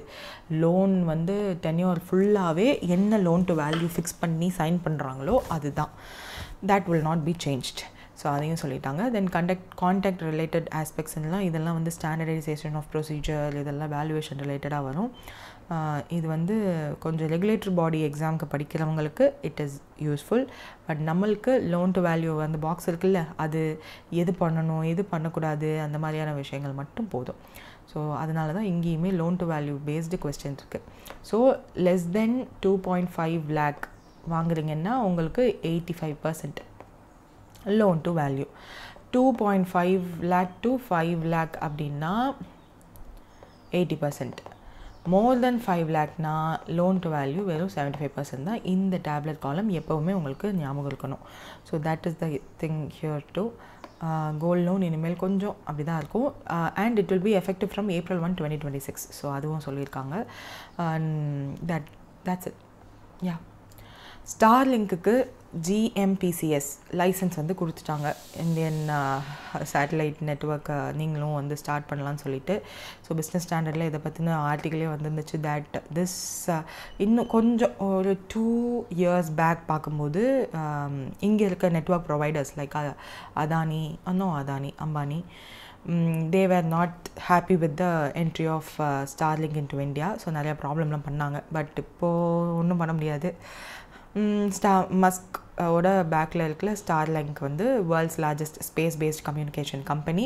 இந்த கம்பெனி தான் வந்து எந்த டவர் ரிலேட்டடான அந்த இன்வெஸ்ட்மெண்ட்ஸ் இல்லாமல் டவர் போட்டு அப்புறம் அதுக்கு மெயின்டெனன்ஸ், டேட்டா சென்டர்ஸ் இந்த மாதிரியான சார்ஜஸ் எல்லாத்தையும் விட சேட்டலைட் பேஸ்டு நாங்கள் கொண்டு வரோம்னு சொல்கிறது தான். ஸோ எர்த் இருக்குன்னா எர்த்தை சுற்றி கனெக்டடான சேட்டலைட்ஸ் இருக்கும். அந்த சேட்டலைட்ஸ்க்கு என்ன ப்ராப்ளம்னா அது வந்து ஒரு குறிப்பிட்ட வருஷம் வரையும் தான் ஒர்க் ஆகும். அதுக்கப்புறம் அதை ரீப்ளேஸ் பண்ணுற வேறு ஒரு சேட்டலைட்டும் லான்ச் பண்ணணும். அண்ட் எர்த்தை சுற்றி அது வந்து ஒன்று பக்கத்தில் இருக்கிற மாதிரி இருக்கும். ஸோ இதனால ஈஸியான நம்மளோட கம்யூனிகேஷன்லாம் வந்து ஃபாஸ்டராக நடக்கும் அப்படின்ற ஒரு டாக்னால தான் இதை வந்து ரொம்ப அதிகமாக நிறையா கண்ட்ரீஸில் ப்ரொமோட் பண்ணுறாங்க. ஏன் இந்த ஸ்டார்லிங்கோட இந்த சேட்டலைட் கம்யூனிகேஷன் ரொம்ப ப்ராமினெண்ட்டாக இருக்குன்னா, டவர்ஸ் போடுறது, அந்த டவர்ஸை மெயின்டைன் பண்ணுறது, இதெல்லாம் வர சார்ஜஸ் அண்ட் காஸ்ட், ஹில்லி ஏரியாஸில் டவர்ஸ் போட முடியலன்ற வர சில பேக்லாக்ஸ் அதெல்லாத்தையும் இது கம்மி பண்ணும். பிகாஸ் சேட்டலைட் மூலமான்ற போது சேட்டலைட் மட்டும் இருந்தால் போதும் அப்படின்ற ஒரு ப்ளஸ் பாயிண்ட். பட் அந்த சேட்டலைட்டை அவங்க ஒரு இடத்துலையும் லான்ச் பண்ணி அதை ப்ளேஸ் பண்ணி அந்த லான்ச்சிங்க்கு வர அமௌண்ட் இது எல்லாமே வந்து கொஞ்சம் கூட தான் இருக்குது. But it will B start பண்ணும்போது காஸ்ட்லியாக தான் இருக்கும். பட் டொமஸ்டிக் பிளேயர்ஸ் இருக்காங்க இந்தியாவில். ஸோ அவங்களுக்கு காம்படிஷன் வரதுனால தே வில் கிவ் கம்பேரபிளி கம்மியான ப்ரைஸில் கொடுப்பாங்க. ஸோ தட் இன்னும் கொஞ்சம் காஸ்ட் கம்மியாகுன்றதுனால இந்த licence is allowed now. Global mobile personal communication by satellite அப்படின்ற லைசன்ஸ் தான் இப்போ ஸ்டார்லிங்க்கு கொடுத்துருக்காங்க. சேட்டலைட் ப்ராட்பேண்ட் சர்வீசஸில் இந்தியாவில் யூ கேன் ஆஃபர் அப்படின்னு சொல்லியிருக்காங்க. ஸ்டார்லிங்க் இங்கே மட்டும் இல்லை, சோஃபார் 125 கண்ட்ரீஸில் they are having their presence. At a time industry ஸ்டாண்டர்ட்லாம் டிவைடடாக இருக்கும்போது ஸ்பெக்ட்ரம் ப்ரைஸிங்லாம் ரொம்ப மோசமாக இருக்குது இந்தியாவில். த ஸ்பெக்ட்ரம் ஊழல்லாம் மெத்தட் ஆஃப் அலோகேஷன் ஆஃப் ஏர்வேஸும் வந்து ரொம்ப மோசமாக இருக்கும்போது திஸ் இஸ் சம்திங் ஹியூஜ். இப்போ இந்தியாவுக்குள்ளே வரும்போது இந்தியாவில் ஆல்ரெடி இருக்க யூடெல்சாட் அப்படின்னு சொல்லிட்டு ஒன்று இருக்குது, OneWeb இருக்குது, ஏர்டெல்லோட இது வந்து சுனில் பாரதி மெட்டல் ஏர்டெல் இருக்கு இல்லையா, அவங்களால பேக் பண்ணுது. அண்ட் அம்பானி அவங்க பேக் பண்ணுற Jio satellite communication limited SATCOM ரேஸில் தே ஆர் தேர். ஸோ இப்போ இவங்களோட ஸ்டார்லிங்க்கும் வருது. ஸோ ஸ்டார்லிங்க் வர்றதுனால இவங்களோட ப்ரைஸிங் கம்மியாகலாம். இல்லை இப்போ எக்ஸிஸ்டிங்கில் ஏர்டெல்லும் ஜியோவும் எப்படி சேர்ந்து காசை உயர்த்துறாங்களோ அந்த மாதிரி உயர்த்தலாம். பட் உள்ளே வரும்போது எப்படி ஜியோ ஃப்ரீ அது மாதிரி கொடுத்தாங்களோ கம்பேரிட்டிவ்லி ஃப்ரீயாக கொடுக்க வாய்ப்பு இல்லைனாலும் ஏர்டெல் அண்ட் ஜியோவோட கம்பேர் பண்ணும்போது கொஞ்சம் ஓரளவுக்கு கம்பேரிட்டிவ்லி கம்மியான ப்ரைஸில் கொடுத்தா தான் ஸ்டார்லிங்க் பக்கம் வருவாங்கன்னு அவங்களுக்கு தெரியும். So they will do something like that. Troy will be having upper hand because they are the regulator here in India, which is under the Department of Telecommunication. So administrated allocation of spectrum as against the auction இதெல்லாம் வந்து they will take care. Broadband firms வந்து 4%ல adjust பண்ணி வச்சுருக்காங்க இப்போது. So அது என்ன தான் சொன்னாலும் இப்போது டேட்டா தனியாக காலுக்கு தனியாக நீங்கள் பிரிங்க, அந்த ப்ரைஸிங் தனியாக கொடுங்கன்னு சொன்னாலும் they are not கவர்மெண்ட் சொல்கிறதே கேட்குறதில்ல. So yeah let's see satellite communication எப்படி மாறுது அப்படின்னு சொல்லிட்டு. நெசசரி ஸ்பெக்ட்ரம் ஃபார் ஸ்டார்லிங்க் வந்து 15 to 20 டேஸில் கிடச்சிரும் அப்படின்ற ஒரு டாக்ஸ் வந்து பிஸ்னஸ் ஸ்டாண்டர்டில் கொடுத்துருக்காங்க. இமீடியட்டாக ஸ்டார்லிங்க் கிளியர் ஆகி final not from Indian national space promotion InSPACe அப்படின்னு சொல்லுவோம்ல, அவங்கக்கிட்ட இருந்து they have to get licence permission ரிலேட்டடாக. இமீடியட்டாக கிடைக்கலனாலும் கண்டிப்பாக தே வில் டூ. அமேசானோட ப்ராஜெக்ட் குயிப்பர் அதுவுமே வந்து மேஜர் சாட்காம் கண்டென்ட்டை அவங்களும் வந்து இந்தியாவுக்குள்ளே வர்றதுக்கு they are project Kuiper. So that is also in line. அவன் அடுத்த they can also come inside because அவங்க தான் ஸ்டார்லிங்கோட காம்படிட்டர் ஜெஃப் பெசாஸ். ஸோ யா ஸ்டார்லிங்க் ப்ரொவைடர்ஸ் 125 கண்ட்ரீஸில் இதில் 7600 லோ எர்த் ஆர்பிட்டில் சேட்டலைட்ஸ் ஆப்ரேட் பண்ணிகிட்ருக்காங்க ஸ்பேஸ் எக்ஸ் மூலயமா. They are launching. ஏன் ஸ்டார்லிங்கோடது அமேசானோடதை விட கம்மியாக இருக்கும்னு நம்புகிறாங்க, ஆர் மற்ற ப்ரொவைடரை விட கம்மியாக இருக்கும்னு நம்புகிறாங்கன்னா, இவங்ககிட்ட ஸ்பேஸ் எக்ஸ் இருக்குது. அந்த சேட்டலைட்ஸ் லான்ச் அது மூலயமா லான்ச் பேட்ஸ் மூலயமா they will launch. So comparatively கம்மியாக இருக்குன்றதுனால தான் தே ஆர் டூயிங். பட் அதனால தான் அமேசானுமே வந்து ப்ராஜெக்ட் குயிப்பருக்கு தே ஹேட் அவங்களும் வந்து சேட்டலைட்ஸ்லாம் லான்ச் பண்ணுறது, நிறைய பாப் ஸ்டார்ஸ் அவங்களெல்லாம் வந்து சேட்டலைட்டுக்கு கூட்டிகிட்டு போயிட்டு வர்றது. ஸோ நாட் சாரி சேட்டலைட்டில் ராக்கெட் லான்ச்சிங்லாம் பண்ணாங்க with the popular people from media. So yeah telecom authorities granted Starlink வந்து இப்போது பங்களாதேஷ்குள்ளேயும் போகிறாங்க. பூட்டான் வந்து ஃபர்ஸ்ட் கண்ட்ரி இந்த சப்கான்டினென்ட்லேயே ஃபெப்ரவரியிலேயே தே காட் த ஸ்டார்லிங்கோட இது வாங்கிட்டாங்க. அண்ட் ஸோ நம்மளும் வந்து இருக்கணும் இல்லையா. அண்ட் இதன் மூலயமா ஆக்ஷன் வந்து சர்ஜ் ஆகிருக்கு ஸ்டார்லிங்கோட அப்ளிகேஷனுக்கு அப்புறம். நவம்பர் 2022லேயே வந்து ஸ்டார்லிங்க் இந்த லைசன்ஸ்க்கு அப்ளை பண்ணிட்டாங்க. பட் இப்போ தான் கிடச்சிருக்கு because of instability to comply with the mandatory ownership.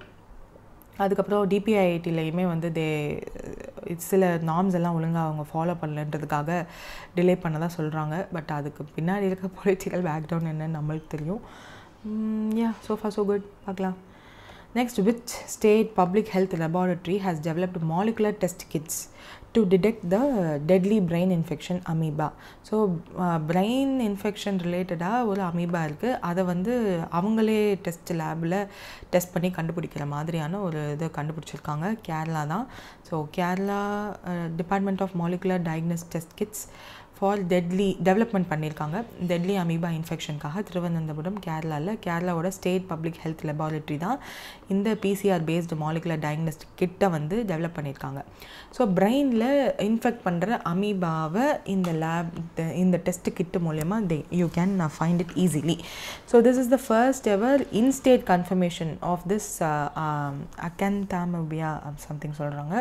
So human sample மூலயமா they can find it out. Free living amoeba அப்படின்னு சொல்லி 5 காமன் ஸ்பீஷஸ் இருக்கான். ஸோ அது எல்லாத்தையுமே வந்து இந்த பர்டிகுலர் கிட்டு வந்து கண்டுபிடிச்சிரும் அப்படின்னு சொல்லியிருக்காங்க. ஸோ அதை வந்து கண்டுபிடிச்சிருக்காங்கன்றது தான் இப்போ news. That's it.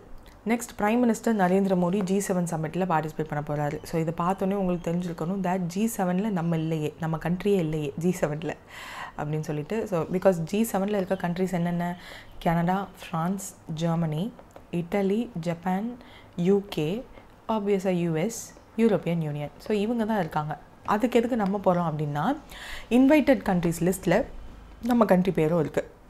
So invited countries யாரெல்லாம் அப்படின்னா Australia, Brazil, India, Indonesia, Mexico, Saudi Arabia, south Korea, south Africa, Ukraine. கண்டிப்பாக யுக்ரைன் இல்லாமல் எப்படி? So that's it.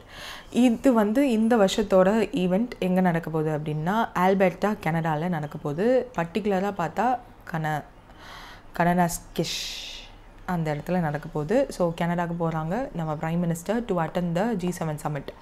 நம்ம வந்து இன்வைட்டட் கண்ட்ரிஸ் லிஸ்ட்டில் இருக்கோம். ஸோ 50th G7 சம்மிட் வந்து எங்கே நடந்துச்சுன்னா இட்டலியில் நடந்துச்சு. The name is Fasano Apulia இட்டலியில் 50th ஒன் வந்து 50th G7 சமிட் 2024 நடந்துச்சு. அப்பையும் வந்து நம்ம பார்ட்டிசிபேட் பண்ணோம். நம்ம வந்து இன்வைட்டட் கண்ட்ரீஸில் அப்போ இருந்தோம். அப்போது இன்னும் நிறைய கண்ட்ரீஸ் வந்து இன்வைட்டட் லிஸ்ட்டில் இருந்துச்சு. ஸோ இங்கே வந்து வெயிட் இவ்வளோ தான் இருக்கா. பட் அப்போது Algeria, Argentina, Brazil, India, Jordan, Kenya, Mauritania, Tunisia, Turkey, UAE, Ukraine, Vatican city இந்த மாதிரிலாம் இருந்துச்சு. பட் இப்போ இருக்கிறதுக்கும் அப்போ இருக்கிறதுக்கும் நிறைய டிஃப்ரென்ஸ் இன்வைட்டட் கண்ட்ரீஸில் இருக்குது. பட் யா, இப்போ எல்லோரும் என்ன பண்ணுவாங்க, லீடர்ஸ் அட் த சமிட் யாரெல்லாம் என்ன பண்ணுவாங்க அப்படின்றது வந்து தெரியும். பட் கனடாவில் புது ப்ரைம் மினிஸ்டர் வந்திருக்காரு இல்லையா, what's his name, Mark Carney. So he will be participating or he will be the host. அதுக்கப்புறம் யூகேவோட Keir Starmer, Japanese prime minister எல்லாருமே வந்து பார்ட்டிசிபேட் பண்ணுவாங்க. ஆப்வியஸாக Donald Trump he will be also வருவார். 45th G7 சமிட் நடந்துச்சு 2019. அதுதான் அவரோட கடைசி meeting with the G7 members. So he is coming back. இதுதான் first international visit to Canada by the other prime ministers. என்ன பண்ண போகிறான்னு தெரில. US second visit to the Canada. இதுக்கு முன்னாடி 44th G7 மீட்டிங்க்கும் போயிருந்திருக்காரு. ஸோ தென் எல்லோரும் என்ன பண்ணுவாங்க அப்படின்ற அஜெண்டா வந்து இன்னும் இல்லை. பட் இதுக்கப்புறம் இதுக்கு முன்னாடியும் சில மீட்டிங்ஸ் நடந்திருக்கு, மினிஸ்டர்ஸ் மீட்டிங்லாம் நடந்திருக்கு. ஸோ அதுலேயுமே வந்து பார்ட்டிசிபேட் பண்ணியிருக்காங்க நம்மளோட டிப்ளமேட்ஸும். So let's expect something best. ஏன்னா கனடாவுக்கு போகிறாங்கன்றது வந்து ஏன் இம்பார்ட்டண்ட் அப்படின்னா, so for whose that old prime minister Justin Trudeau இருக்கிற வரையும் கனடாவோட நம்மளோட relationship was not so good. இப்போ கனடா தான் ஹோஸ்ட் பண்ண போகிறாங்க. புது ப்ரைம் மினிஸ்டர் வந்துட்டார். இப்போது நம்ம ப்ரைம் மினிஸ்டர் வந்து அங்கே போகிறாங்க அப்படின்றது வந்து marks and important event. So இந்த ஈவெண்ட்டில் என்ன நடக்குது, எப்படி போகுது அப்படின்றதெல்லாம் வந்து நம்மளுக்கு கண்டிப்பாக தெரியும். Let's expect something best. So 15th ஜூன்லேருந்து 17th June வரையும் இந்த மீட்டிங் நடக்க போது. எல்லோரும் அங்கே கேதர் ஆக போகிறாங்க. அது மட்டும் இல்லாமல் இந்த கேனனஸ் கெஸ்ஸா சம்திங் இந்த பேர் இருக்கு இல்லையா, இந்த இடத்துல this is the second time G7 summit நடக்கிறது. இதுக்கு முன்னாடி வந்து நடந்திருக்கு. அதே மாதிரி 2002 G8 சமிட் G8 கண்ட்ரீஸாக இருக்கும்போது நடந்துருந்துருக்கு. ஸோ G7 ஆனதுக்கப்புறம் this is the first. But ஃபார்மலாக பார்க்கும்போது செகண்ட்னு கூட வச்சுக்கலாம். இதில் பைலேட்ரல் டாக்ஸுமே வந்து நம்ம ப்ரைம் மினிஸ்டர் யோசிச்சிருக்காரு. பிகாஸ் குவாட், ஏன்னா குவாடில் யாரெல்லாம் இருக்கோம், ஜப்பான், ஆஸ்திரேலியா, US, இந்தியா. இப்போ இது எல்லாருமே இருக்காங்க. இங்கேயும் ஆஸ்திரேலியா வந்து இன்வைட்டட் கண்ட்ரீஸோட நம்மளோட இருக்காங்க. ஸோ இந்த குவாட் டாக்ஸ் இருக்கலாம். பிரிக்ஸ் இன்ட்ராக்ஷன் இருக்கலாம். ஆஃப்கோர்ஸ் ரஷ்யா இல்லை, but they are expecting that to. Then what is the main objective of the source to sea water management approach advocated for India அப்படின்னு கேட்டிருக்காங்க. Integrate freshwater and marine ecosystem management. So இந்த source to சீன்ற அட்வொகேசியை adopt பண்ணணும் இந்தியாவோட water கவர்னன்ஸில் அப்படின்னு ஒரு ஈவெண்ட் நடந்திருக்கு. நேஷன் வைடாக global platform like SIWI, IUCN இவங்கெல்லாம் வந்து சப்போர்ட் பண்ணியிருக்காங்க. March 21, 2025 world day of glaciers and world water day 2025 இருக்குது. ஸோ அது எல்லாத்தையும் ஹைலைட் பண்ணுறாங்க. சோர்ஸ் டு சி இந்த ஃப்ரேம் ஒர்க்கில் இந்தியாவோட வாட்டர் பாலிசியை வந்து அட்ரெஸ் பண்ணுறாங்க. அதில் பொல்யூஷனை அட்ரெஸ் பண்ணுங்கள், ஓவர் எக்ஸ்ட்ராக்ஷன் ஆஃப் கிரவுண்ட் வாட்டரை அட்ரெஸ் பண்ணுங்கள், இன்டர் ஜூரிடிக்ஷனல் இன்எஃபிஷியன்சிஸ் எல்லாம் அட்ரெஸ் பண்ணுங்கன்னு சொல்லியிருக்காங்க. இதன் மூலயமா வாட்டர் மேனேஜ்மெண்ட் ஃப்ரம் அப்ஸ்ட்ரீம் கிளேசியர்ஸ்லேருந்து ரிவர்ஸ்க்கு வருது. நம்மளோட பிரம்மபுத்திரா இந்த மாதிரி நிறைய ரிவர்ஸ் வந்து கிளேஷியர்ஸ்லேருந்து தான் வருது. ஸோ அதெல்லாம் வேஸ்ட் பண்ணாமல் மேனேஜ் பண்ணுங்கள். தென் அதை கிளைமேட் ரெசிலியன்ஸாக என்ஹான்ஸ் பண்ணுங்கள், மெரைன் பொல்யூஷனை கம்மி பண்ணுங்கள் அப்படின்லாம் சொல்லியிருக்காங்க. சஸ்டைனபிள் டெவலப்மெண்ட் கோல் டார்கெட்டை அச்சீவ் பண்ணுறதுக்கு these are the things you have to do. Integrated water resource மேனேஜ்மெண்ட்னா அப்போ என்னன்னு சொல்ல வராங்கன்னா, coordinated development and management of water, land and related resources. இதன் மூலமா எல்லாத்தையும் மானிட்டர் பண்ணுங்கள், கன்சர்வ் பண்ணுங்கன்னு சொல்லியிருக்காங்க. SDG கோல் நம்பர் 6.5, 14.1 இதெல்லாம் இதை தான் சொல்லுது. அண்ட் ஆல்ரெடி நான் அந்த ஓஷன் டேயில் சொன்ன மாதிரி decade of ocean science 2021 to 2030 இருக்குது. ஸோ அது ரிலேட்டடாகவும் they are calling this. So source to sea அப்படின்றதுக்கு புஷ் பண்ணுறாங்க இந்தியாவில் water கவர்னன்ஸ்க்காக.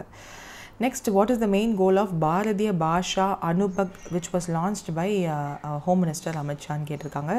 Reduce English use and governance. So ரீசெண்டாக இது ஒரு கொஞ்சம் பப்ளிஷ் ஆகிட்டு தான் இருக்குது. Hindi related text and transcripts வந்து ஆர்பிஐயுமே வந்து அனௌன்ஸ் பண்ணியிருக்காங்க that they will do something சொல்லிட்டு. we can't do anything. Bharatiya Bhasha Anubhag. So we can have அந்த நேஷ்னல் லாங்குவேஜ் ப்ரைட் அதெல்லாம், but it is not a national language. Diversity தான், as Kanimozhi MP says, unity in diversity is the language of our country. So அதெல்லாம் பார்த்துக்கணும். But yeah, dedicated section வந்து பாரதிய பாஷா அனுபக்கு இருக்கும் to reduce the dependency on foreign language and administrative functions. அப்போ எதை use பண்ணுவாங்க? ஆப்வியஸாக ஹிந்தி தான். So thinking, decision making, communications and இந்த இதெல்லாம் ரீட் பண்ணும்போது நம்மளுக்கு தோணும், ஆமாம் நம்ம தாய்மொழியில் நம்ம திங்க் பண்ண மாட்டோம், நம்மளோட கம்யூனிகேஷன்லேயுமே வந்து நம்ம ஃபுல்லாக நம்ம தாய்மொழியிலே இல்லை, டெசிஷன் மேக்கிங்குமே வந்து நம்ம யோசித்து முடிவெடுக்கிறதுலையுமே வந்து தாய்மொழி ஃபுல்லாக இல்லை, இங்கிலீஷ் அண்ட் நம்மளோட லாங்குவேஜ், தமிழ் லாங்குவேஜ் ரெண்டுமே வந்து மிக்ஸ் ஆகி தான் இருக்குது. அப்படின்ற போது பாவமாக தான் இருக்குது நம்ம நிலைமை நினச்சா. பட் அதுக்காக இன்னொரு language is not a best idea. Indian லாங்குவேஜஸோடு சேர்த்து தான் பண்ணுவோன்னு சொல்லியிருக்காங்க, வித் ஹிந்தின்னு கொடுத்துருக்காங்க. அதுதான் இங்கே slight problem. Inclusivity in official ப்ராசஸில் பண்ணுறதுக்கு they are going to do certain things. So Bharatiya Bhasha Anubhag is a newly launched section of under the Home Affairs Ministry. Indian லாங்குவேஜஸை ப்ரமோட் பண்ணணும் இன் அட்மினிஸ்ட்ரேட்டிவ் கவர்னன்ஸ்லன்னு சொல்லியிருக்காங்க. ஒரு ஸ்டேட்டும் அவங்கவுங்கள ஸ்டேட் லாங்குவேஜஸ் என்னவோ அதை யூஸ் பண்ணுங்கன்னு சொல்லலாம். இப்போ பஞ்சாபியில் தான் நீங்கள் நோட்டிஃபிகேஷன்ஸ் விடணும். இப்போ டிஎன்பிஎஸ்சி நோட்டிஃபிகேஷன் தமிழ்நாடு லாங்குவேஜ் தான் தமிழ், ஸோ தமிழில் விடுங்க. அந்த மாதிரி பஞ்சாப் ஸ்டேட்டில் பஞ்சாபில் விடுங்க, பஞ்சாபியில் விடுங்க அப்படின்னு சொல்லணும். But they won't have. Center for Development for Advanced Computing will be the supporting agency with respect to the technical related real-time language translation tools எல்லாம் நம்மக்கிட்ட பாஷனி இருக்குது. But yeah, official languages rule 1976ல் இந்த லீகல் ஃப்ரேம்ஒர்க்கே இருக்குது. Languages and communication between central government and state வந்து particularly region C states like Tamil Nadu, Kerala, கர்நாடகாவில் they can use them. So that's the thing. Next வந்து, what was the final phase of the Udhampur Srinagar Baramulla rail link project which was எப்போ inaugurate பண்ணாங்க அப்படின்னு கேட்டிருக்காங்க. June 6, 2026 தான் final phase project inaugurate பண்ணாங்க. So Udhampur Srinagar Baramulla rail link வந்து இப்போது launch பண்ணிட்டாங்க. It is a 272 kilometre project. Jammu Kashmir வேலியோட கனெக்ட் பண்ணுறது இது தான். ஸோ தட் கனெக்டிவிட்டி மூலயமா ட்ரேடு, ரூட்டு, டூரிசம் எல்லாமே வந்து லாஜிஸ்டிக்ஸ் எல்லாமே வந்து என்ஹான்ஸ் ஆக போகுது. இந்த ப்ராஜெக்ட் 1997 சாங்ஷன் பண்ணது. ரெஸ்ட் ஆஃப் இந்தியாவோட காஷ்மீர் வேலி, ஜம்மு இதை கனெக்ட் பண்ணுறது இந்த ரயில் லிங்க் தான். ஸோ செரி லிங்க் அப்படின்னு சொல்லுவாங்க. சென்னா பிரிட்ஜ் இப்போ கட்டியிருக்காங்க. அன்னிஜி பிரிட்ஜ் இருக்காங்க, which is the first cable styled railway bridge. Final ஃபேஸில் இருக்குது. It will be also launched. And Pir Panjal tunnel, it is the longest operational rail tunnel in India, 12.75 kilometerல பஹினால் அண்ட் சங்கல்தன் இந்த இடத்துல 2013லேருந்து it is in operation. So இதெல்லாம் தான் major things to two. ஏன் நிறையா ஜம்மு அண்ட் காஷ்மீர் ரிலேட்டடாக பண்ணுறாங்கன்னா, நார்மல் ஆயிடுச்சு, டூரிசம் பேக் வரணும் அப்படின்றதுக்காக தான். Yeah, then what is the name of the 800-year-old Pandya era Shiva temple which was recently unearthed in Tamil Nadu. அதோட பேர் என்னென்னா தென்னவனீஸ்வரம். 800 வருஷம் பழைய சிவன் கோயிலை வந்து பாண்டியா எராவில் கட்டின சிவன் கோயிலில் அன்எர்த் பண்ணியிருக்காங்க. இது வந்து எப்போது கட்டப்பட்டிருக்கோம் அப்படின்னு சொல்கிறாங்கன்னா 1216 to 1345 அந்த பீரியடில் லேட்டர் பாண்டியா எராவில் இது கட்டியிருக்கலாம் அப்படின்னு சொல்லிட்டு தமிழ்நாட்டில் இப்போ டிஸ்கவர் பண்ணியிருக்காங்க. ஸோ இதில் வந்து ரீஜியன்ஸ் ஹிஸ்ட்ரி, சோஷியோ எக்கனாமிக் டைனமிக்ஸ்லாம் இதில் வந்து சொல்கிறாங்க. இதில் இன்ஸ்கிரிப்ஷன்ஸ்லாம் இருக்குது. ஏன்னா அதை கண்டுபிடிச்சப்போ ஷில்பா சஸ்திரம் அப்படின்னு ஒன்று கன்ஃபார்ம் பண்ணியிருக்காங்க. தட் த நேம் அந்த இன்ஸ்கிரிப்ஷன்லேயே இருக்குது. இந்த கோயிலோட பேர் தென்னவனீஸ்வரம், சிவனுக்காக டெடிகேட் பண்ண கோயில் இது அப்படின்னு சொல்லிட்டு சில்பா சஸ்திரம் அப்படின்னு சொல்லிட்டு அந்த இதில் இன்ஸ்கிரிப்ஷன்லேயே இருக்குது. அதுதான் வந்து அவங்களும் சொல்லியிருக்காங்க. வாட் இஸ் திஸ் ஷில்பா சஸ்திரம் அப்படின்னா இது ஏன்ஷியன் டைமில் யூஸ் பண்ண ஒரு இது வாட் இஸ் திஸ் என்ன ஓலைச்சுவடி மாதிரி.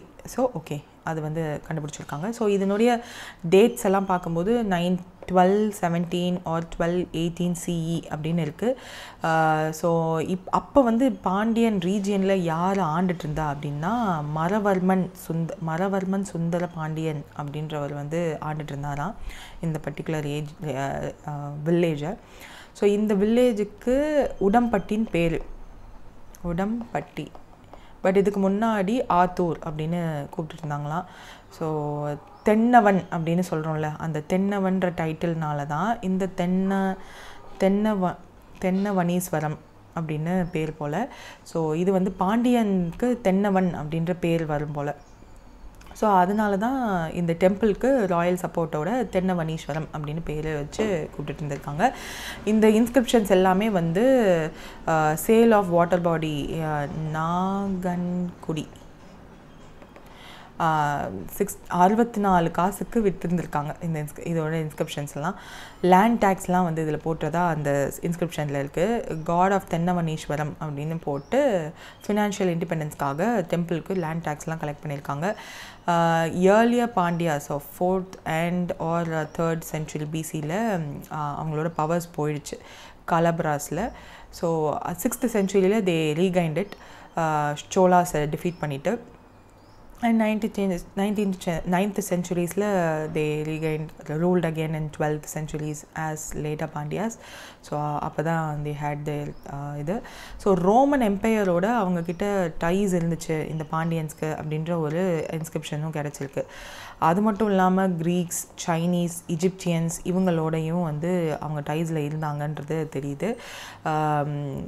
இதில் வந்து Marco Polo who's an Italian traveller of 13th century, அவரை பற்றின டீட்டெயில்ஸுமே இதில் இருக்கிறதா சொல்லியிருக்காங்க. ஸோ இந்த கிங்டம்மே வந்து 14th century ஆஃப்டர் டெல்தி சுல்தானேட்டோட இன்வேஷனுக்கு அப்புறம் விஜயநகர் எம்பையருக்குள்ளே இன்கார்பரேட் ஆகிடுச்சு. So this is the thing. இந்த மோஸ்ட்லி நம்ம மதுரையில் இருக்க மீனாட்சி அம்மன் கோவில், அழகர் கோவில், ஸ்ரீரங்கமில் இருக்கிற அரங்கநாதர் கோவில், இது எல்லாமே வந்து பாண்டியாஸ் கட்டினது தான். ரொம்ப பெருசாக இருக்கும். லக்ஷ்மி நாராயணன் டெம்பிள் இன் ஆத்தூர் இதெல்லாம் வந்து இருக்குது. ஸோ இப்போ இதில் ஒன்று கண்டுபிடிச்சிருக்காங்க which is dating back to 1217 to 1218. Thennavan அப்படின்றது வந்து பாண்டியன்ஸ்க்கு கொடுக்குற title which is meaning king of south அப்படின்றது. ஸோ அதனால தான் தென்னவனீஸ்வரம் அப்படின்னு பேர் வச்சுருக்காங்க. இவர் தான் அந்த பாண்டியர் பேர். And yeah that's it. யார் கண்டுபிடிச்சான் இருக்கு. யா தேவி அறிவு செல்வம் அண்ட் சாந்தலிங்கம், இவங்க 2 பேரும் தான் அந்த key figures involved in this archaeology. That's it for today. If any, do comment and you make use of the link in the description and in the pinned comment to buy the bundle. And 25-day challenge வந்து LBOக்காக launch பண்ணியிருக்காங்க. And SBI clerk மெயின்ஸோட results வந்துடுச்சு. So result ஏன் இவ்வளோ late அப்படின்னு feel பண்ணிட்டு இருந்தவங்களுக்குலாம் finally result is out. So ஒருவேளை கிளியர் பண்ணியிருந்தீங்கன்னா do comment in the comment section. Thank you for listening.